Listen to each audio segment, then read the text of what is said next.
Oregon's 2025 recruiting efforts are heating up. How many 5 stars can Oregon land? Here we go.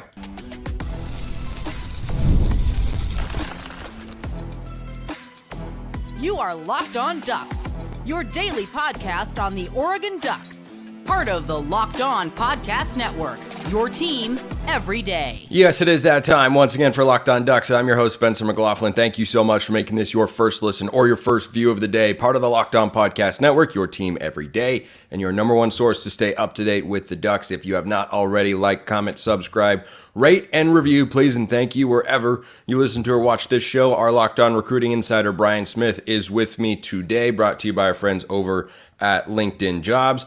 I talked recently about Dan Lanning and the recruiting that he has put on display over the last couple of years, and I think he hasn't just hit the floor of what I've expected from him. I think he has gone past what I thought the ceiling maybe could be, and I feel like there still could be more room to grow, but 5 stars get plenty of attention, deservedly so. They tend to be the highest impact players, Brian. They've got 1 committed in the class of 2025. How many do you think Dan Lanning and company can get with the number they're going after? 2 to 4. I mean, there's so many kids that are on that verge, and you also have to remember these rankings are not finalized. There are several kids that are 4 stars that could end up 5 and vice versa. So a kid like Dakorien Moore, who we'll discuss later, they could absolutely sign him. And they're in on a couple other guys that are in that realm as well. And the numbers are going to change, but I would imagine every year Oregon will probably get at least 1. I think that's the safe bet. Then it just comes down to official visits every year on a handful of guys, and it can really change your recruiting fortunes. Yeah, they had a big recruiting weekend on Saturday and Sunday of this past weekend. They had a bunch of big names in there. Jonah Williams, a 5-star safety, he was there. DJ Pickett, a 5-star defensive back. Dakorien Moore is going to visit, and that's the name that kind of been at the top of Oregon fans' minds. So let's talk about him, Brian. He decommits from LSU, and all the hype and attention immediately is, well, he's going to Texas. He's an in-state kid. He's got the connection there, and Texas has got an official visit, but this wasn't an immediate flip the way it kind of felt or seemed in certain parts of the internet like it was going to be. And then he lined up an official visit at Texas, Ohio State, and Oregon. Do you think he is a favorite to go to Texas?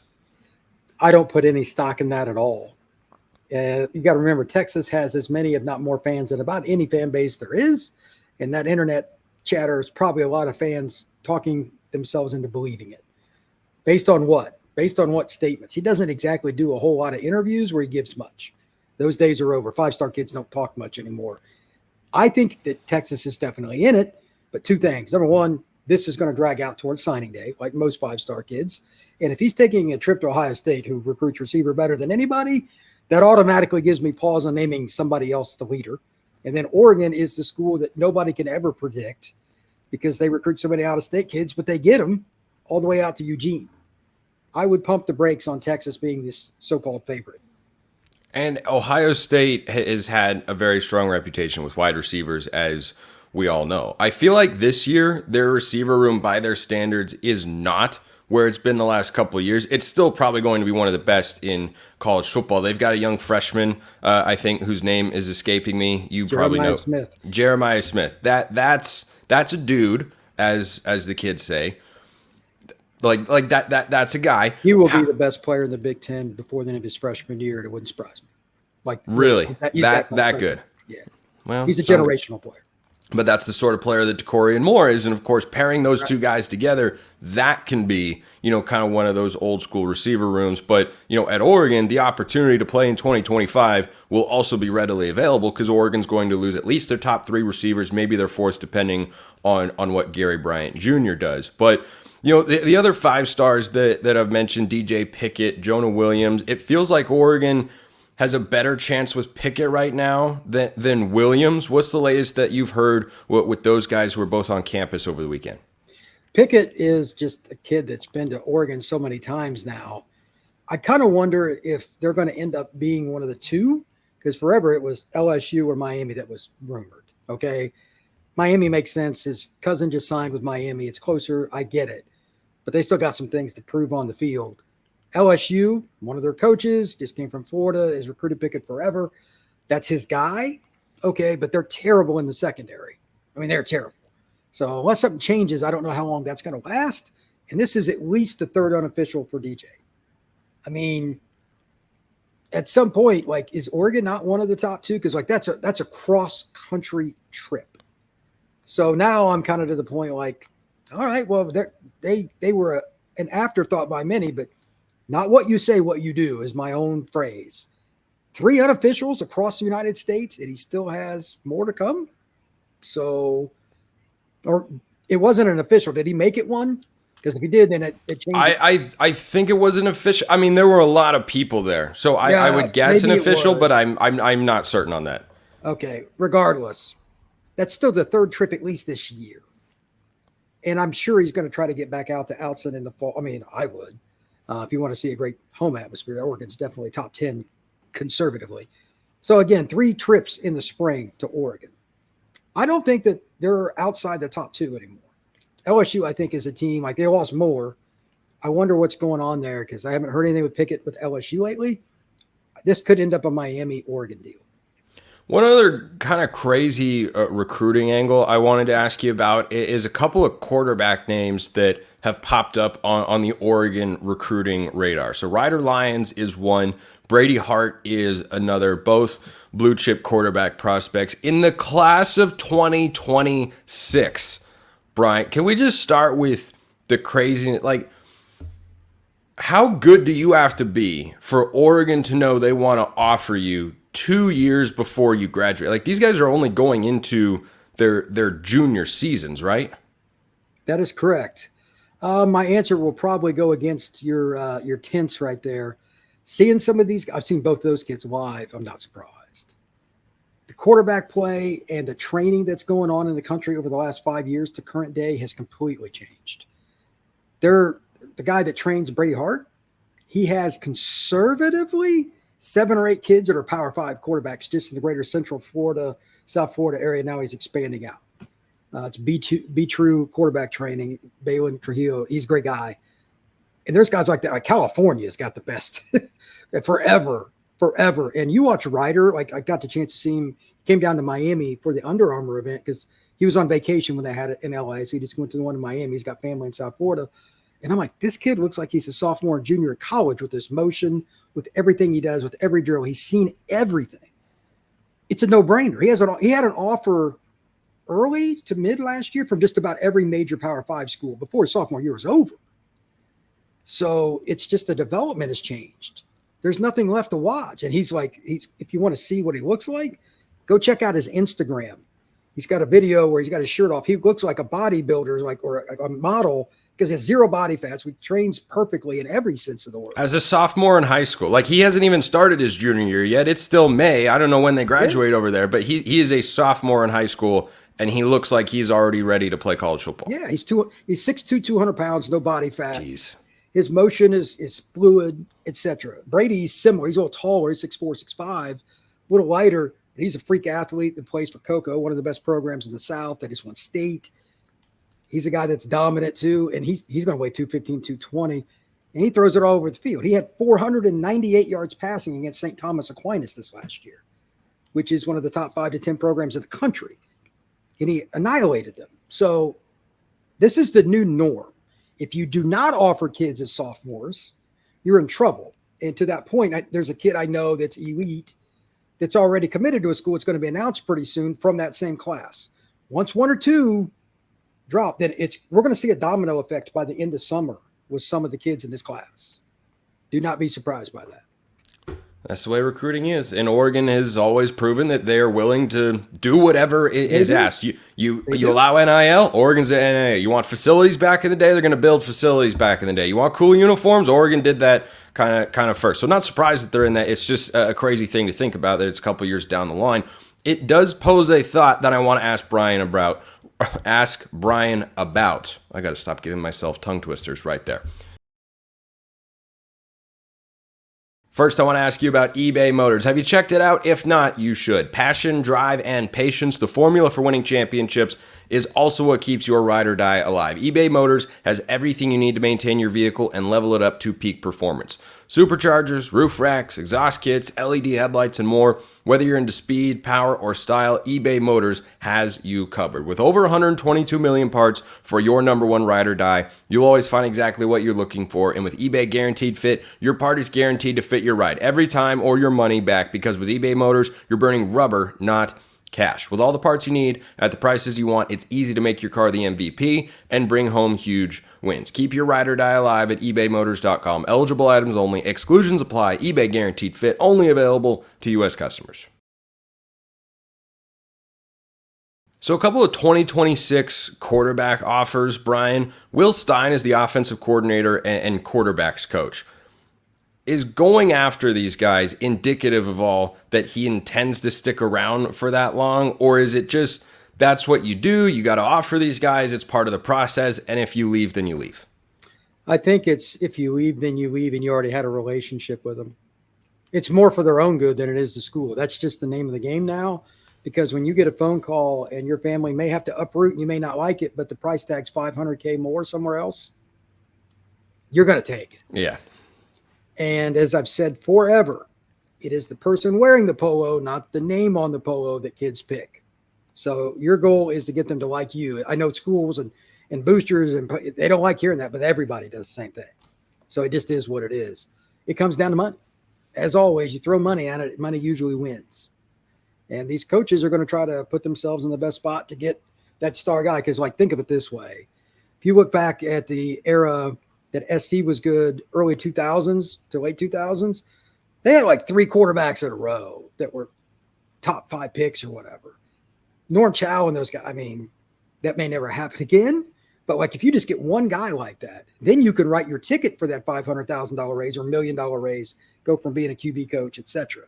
So I think you have to recruit the guys early. You don't know where you're going to be.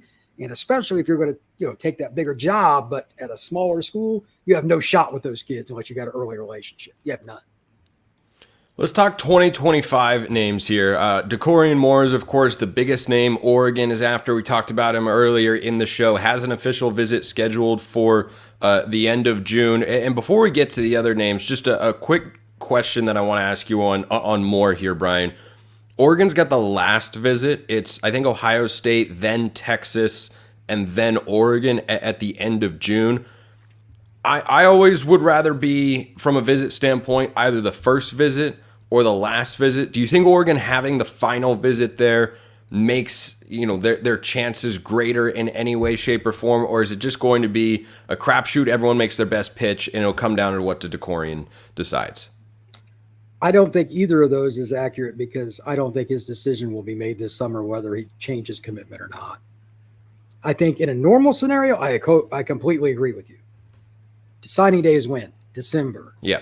Do you really think the recruiting is going to stop this summer for Dakorien Moore? Probably not. So here's the thing. If you get his commitment, let's say Oregon flips him. If Oregon does not get him then to make a trip to Outson in the fall, what do you think their chances are to actually sign him? Well, hopefully not 0, but probably not as high as Oregon fans would like it to be. Yeah, I'll go with 5 to 10%. You got to get, especially being the out-of-state school, it's easy to go to UT. From where he lives, it's 2.5 hours or something. Yeah, that's a drive, whereas Oregon is always a semi-lengthy plane flight. Yeah, so while it's not hard, and I'm sure he's being compensated for visits wherever he goes, we know that's going on everywhere. Now, that's just the way it is. It's still inconvenient. It's not fun. And his high school that he plays at, Duncanville, is a machine. They like everything in an order. Is they missing meetings and all that? So the school or schools that gets him back on campus this fall, those are the leaders. I don't care who he commits to. I've said it forever. These 5-star kids that are flipping around, summer visits, I don't care. That's why I was happy when I saw DJ Pickett say he was going to make his decision in October. Good job, because he wasn't going to be done with recruiting this summer anyway. So that's where I'm at on that. Oregon getting the last visit this summer, if he was done, would be exactly where I wanted to be, though. That's his third one. So I'm curious if he'll take any more than that. If not, maybe it's a situation where he's just over being recruited, because I'm sure he gets old for him too. Let's talk other names in the class of 2025. A guy who you've been pretty close to is Naeem Offord, a guy that Oregon is after, defensive back. What's the latest? He told me this past Friday or Thursday he was going to Oregon. He did. I don't know how much he's really committed to Ohio State. He's a Birmingham kid, and Ohio State never gets anybody down here anyway. But at the same time, he had the Ohio State gloves on and all that, said the right things. But he said he's also, and I didn't even ask, he offered this to me, that he's going to take an OB to Oregon later. So he didn't have any date or whatever, but that's a sign. You're not going to take an unofficial and an official if you're not interested. So that was news to me. Like, for whatever reason, Oregon's they always seem to get somebody in the state of Alabama. It is so random because it's a really hard state to get players from. And he's, without doubt, the best player in the state. Well, I think that's the landing component. Having been at Georgia for several years, he was a linebackers coach, then he was the DC. He's probably got a connection or two down there. That'd just be my guess. Well, it's ironic. Cristobal was at Alabama at one point, and when he was at Oregon, he would do pretty well in that area too. So it's really random. But anyway, this is a kid that got a shot at. He could have went anywhere this past weekend. That kid is, I got a phone call about him today asking to do an eval on him. I said, it's no brainer. And he said, what do you mean? I said, that's 5-star. It's in the story. Said back pedal, physical, 190, yoked. He's locked in. He has good eye discipline. He has all the things you want. And here's the funny part. Like, I get mad every time I go watch an elite corner because nobody ever throws at him. And through 3 quarters that he played, he got 0 throws. Literally 0. It's awful. But he had 2 touchdowns as a running back, one of which he made a couple guys miss and outran everybody on the field. So he could play conservatively 4 positions at the college level at an elite level. Yeah, I mean, that's pretty unique. Yeah, free safety, corner, running back, and receiver all day. He could play any of the 4 and be legitimately a guy that's in contention for 5-star status. So you have to recruit him. Alabama had him on campus recently. They're kind of on wild card. Auburn desperately wants him there at one point before he committed to Ohio State was trending. Like, his recruitment is wild. I would not bet on anybody. Speaking of Ohio State defensive backs, Offord is still verbally committed to Ohio State, but Blake Woodby is not. And then there was a report that he was going to be considering or visiting Oregon. What's kind of the latest on him? I was surprised at that. I met Blake last summer. Great kid, great personality, and he could play. He was at Future 50, an Under Armour event down at IMG, invite-only deal, and he's a great player. When he decommitted and the way Ohio State's DB room was stacking up, I thought, well, he just wants to be a part of that. That caught me by surprise. I don't know why, because, I mean, they got an elite defense. It's Ohio State. They always recruit St. Francis. So that one caught me by surprise. Oregon's been involved with him anyway. They might be the team trending. They obviously had a certain quarterback from there committed last year at one point, and that's also that was Michael Van Buren's school, right? And Ife Obadegwu. Yeah, that's right. So I would say that Oregon has an in at that program too. Obviously, maybe that's their guy. He's not as big. Like, Offord's 6'1". He's 190 pounds, just locked in. Like, he looks like a college sophomore. Woodby needs to add a little weight, but he can fly. I saw him run a sub 4.4 electronic before. I mean, he can fly. He can play multiple spots. He'll probably take 4 or 5 visits now, would be my guess. I haven't heard his slate.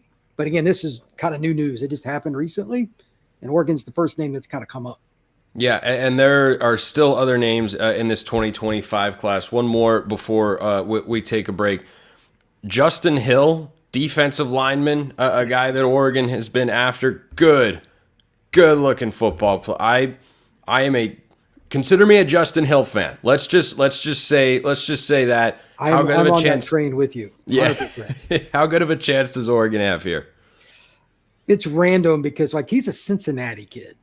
There are three states that I always get wary when there's an elite player like that. Somebody's going to pull him. And it's Ohio, Alabama, and Louisiana. We know which schools are in those states, but his list is random too. Oregon, when was the last time they got an elite kid out of Ohio? Not a good player, like an elite. The Ohio elite State kid out of Ohio. I'd have to do some digging on the classes. I'm sure you could find one, but it's like Ohio State just doesn't miss on kids in state that they want very well, unless it's Michigan. Michigan's the one school that usually can, and this kid's from Cincinnati. He's an hour and a half from Columbus. Ugh. That's pretty rough. So I don't care what the intel is. My gut, because I grew up in that area, tells me he's going to Ohio State and he's going to take his trips and make some money on them. That's what I think. But you got to recruit. Like, his first step explosiveness as a pure edge rusher is exactly what the National Football League is looking for. End of story. He is a nightmare. He dips and rips, and it's just like one simple move, but nobody can get out there fast enough. He's just faster than everybody. Yeah. When you have those kind of skills, forget it, bro. It turns out that guys who are better than everybody on the field develop into Division I college football players. Who would have thought, right? And that's the sort of cutting edge analysis that I provide when Brian is here. But still, one more name in the class of 2025, plus a couple of questions about rule changes in recruiting. That's coming up next.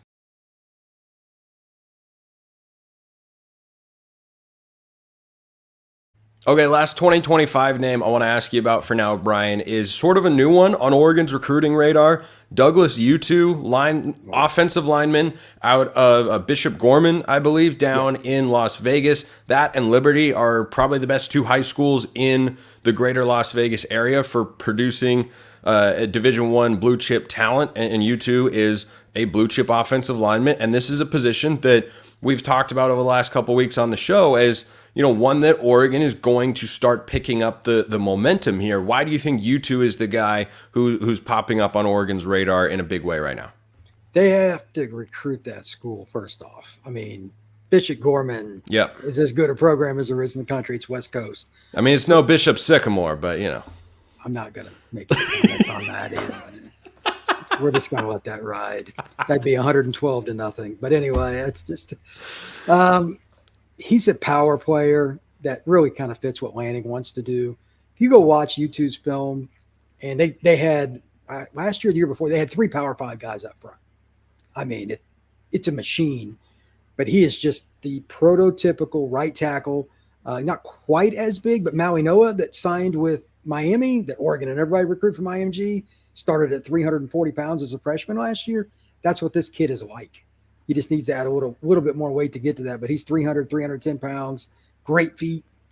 SC, Oregon, everybody's after him. He doesn't talk to media, but if you didn't recruit him and you're a West Coast school, you'd be completely out of your mind. Oregon's one of the schools mentioned with him, but again, he really doesn't do interviews. He's expected to take an OV, though. And I would be surprised if he didn't play at Oregon by a sophomore. Like, he's really advanced for his age, and Bishop Gorman has one of the best staffs in the country. Tremendous job. Let's talk a little bit of mailbag here, because there have been some recruiting, shall we call them, rule updates and whatnot. And a reminder, everybody out there, mailbag's always open. YouTube comments, X, formerly known as Twitter. If you want priority access and all sorts of other perks, go join the flock over at Subtext. But question came in over there from Bud about the new visit rules. And kids can essentially now take as many visits as they want to, right? Unfortunately, yes. It's terrible for me. Why so bad for you? Because they can never really end their recruitment that way. Oh, okay. If you get all your 5 done at the end of June, it's really hard for school. I mean, you can get it. Unofficial is just not the same. It's just not the same what they can do. But if you can take as many as you want, some school that can come out of the blue that's been, kids committed to another school for 6 months, late November, he takes an OV and it completely changes. You got to go back to that kid and start trying to get info again. So it's not fun for us in the recruiting industry. And I also think it confuses the kids to a certain degree. These visits, they're 48 hours of nonstop, and it wears them out. So 4 or 5 is about as much as you need. I can assure you that. I don't know if it'll ever go back the other direction. I don't know why the NCAA allowed more spending on football, because it's really all they're going to use it for is football. It's just true. So I was kind of surprised by it. But technically the rule is unlimited. So what does that mean for a school going after a kid? Like, all the names we've mentioned today, whether it's Naeem Offord, Blake Woodby, Dakorien Moore, Douglas U2, when Oregon is going after these guys, how does that change? How is it different than going after, the same caliber of players 2 years ago before they allowed unlimited visits? It used to be, and it depends on the school, you had to kind of calculate. You had to be honest with yourself. There would be meetings, and I've heard this from guys forever. Urban Meyer to guys you've never heard of. Hey, we're trying to get this kid, and this kid. One of the guys on our staff wants this one player, but we have no shot. We're wasting our time. You get backlog stories about that, and each visit goes against your total. It was like 50, 52. I forget the number. but you wanted to use them wisely. Now you just throw mud at a wall. We don't have any shot at this kid, but it's still good publicity if the 5-star comes and visits us. And it's also a scenario where the rich school, like Oregon's got money. Schools with lesser money are in trouble. Like Oregon State's in a lot of trouble. It's not a news flash. Unlimited visits, it's bad for them. Really bad. It helps the schools that are already rich. Oregon, Alabama, Florida, whatever. It's not the same. So you're going to throw mud at the wall, and every now and then you're going to get lucky. Kids just going to be blown away. So, yeah, schools like Oregon State aren't going to be able to take 70 visits. Right. You know what I mean? It's going to help the big name programs.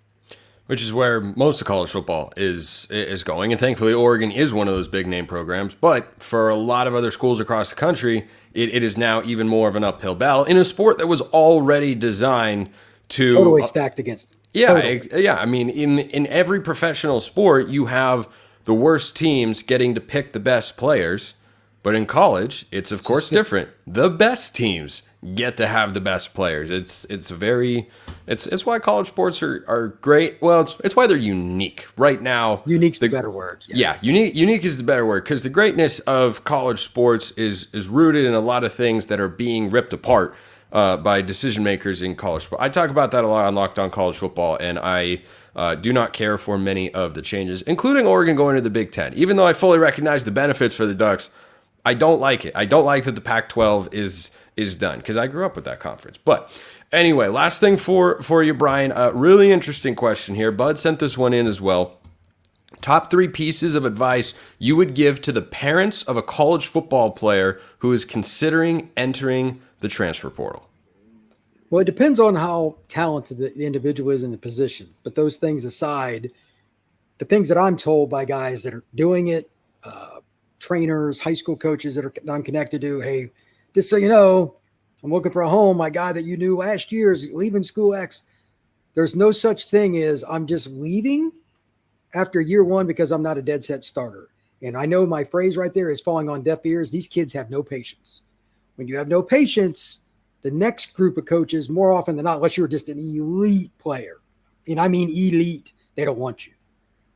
Don't believe me? Look at the Cormani McLean situation. 5-star guy, they end up walking on at Florida. Yeah. I mean, the other schools in the mix for him were USF, Memphis, and there was one other one in there, but like non-power programs, and it can flip in a hurry. Your perception to a program, the things that you did through recruit, all those things go into it. So if you're going into the portal and you don't already have a home set, that's on you. Number 2, and this is another big one, you should probably have relationships built through recruiting. Reach out to them, even if you don't want to go to those schools, ask around. Be smart about it. It's simple. I mean, that's something I would expect parents to do anyway, but make sure you do that. And then third, I know this is the one they're probably going to do all the time. If you're going to go to a school, do you think that guy is going to be there more than 2 years, the head coach, position coach? I understand that offers come, but these kids are picking for the coaches more often than not. Don't forget that. Go somewhere you're going to be wanted, because if he's gone, the next coach might cut you. And then you're back in the portal again, and then it's really hard. Great stuff today, as always. Brian Smith, our Locked On Recruiting Insider, brought to you by LinkedIn Jobs. Thank you, Brian. Thank you very much, sir.